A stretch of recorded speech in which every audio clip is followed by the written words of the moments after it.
Баршаңызға сәлем, сіздермен бірге әсем. Менің каналыма қош келдіңіздер. Бүгін сіздерге осындай қазақи, әдемі, қазақтың ұлттық тағамдарының бірі десем де болады. Осындай әдемі жүгері көженің видео рецептісін сіздерге ұсынатын боламын. Жаз айында әсіресе күн ыстық кездерде осылай жасап, тоңазытқышқа салып қойып, мұздай қып ішсеңіз бір шетінен шөліңізді қандырады, бір шетінен қоюы қарныңызды тойдырады.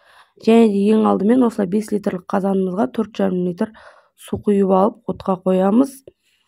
Және де айта кетейін, ең алдымен негізі жүгеріні 2 сағат бұрын, 3 сағат бұрын немесе бір күн бұрын түнде 5-6 рет жақсылап жуып, суға салып қойыңыздар. Сол кезде жүгері жұмсарады.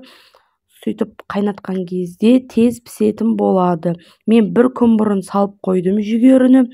Жүгерім жақсылап жұмсарды. Және де осылай суымыздың үстіне керекті мөлшерде жүгерімізді салып, бір қайнағаннан кейін осылай араластырып, осылай қақпағын ашып, бір араластырып аламыз. Және де керекті мөлшерде мен үлкен қасықпен 1 қасық тұз қостым. Тұз қосып жақсылап араластырып, қақпағын жауып, өте төмен жай отта 1 сағаттай қайнатып көреміз. Егер жүгері ортасы жарылып жақсылап піспесе, тағы 1 сағат қайнатасыз. Міне, видеода көріп тұрғандарыңыздай қақпағын жабыңыздар.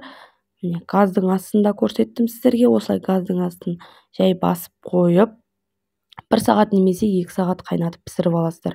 Міне, мен 2 сағат жақсылап қайнатып пісіріп алдым. Жүгерісі пісті. Су осындай сары әдемі болды. Және де үйдің айранын осылай миксермен, венчикпен жақсылап араластырып алдым. Және де осылай 1 кесе айран қостым. Міндетті түрде үйдің айранын қосқан дұрыс. Енді болмай жатса, дүкеннің де айранын қоса берсеңіздер болады. Бірақ үйдің айранымен дәмі ерекше әдемі болады. Және де осылай жақсылап араластырып, көжеміз суығаннан кейін құясыздар айранды. Осылай жақсылап араластырып, тоңазытқышқа қойып қойсаңыздар болады. Жаз айларында, әсіресе жаз айларында өте керемет сусын. Газдалған сусындарды ішіп, ағзамызды құрта бергенше, осылай қазақтың қазақи әдемі көжелерін бір шетінен тойымды тағам, және де бір шетінен шөлді қандыратын осындай кереметтей көжемізді ішуге кеңес беремін. Және де видео ұнаса, поделиться батырмасын басып, жақындарыңызбен бөлісіңіздер, достар. Өз пікірлеріңізді комментарийда қалдыра кетіңіздер.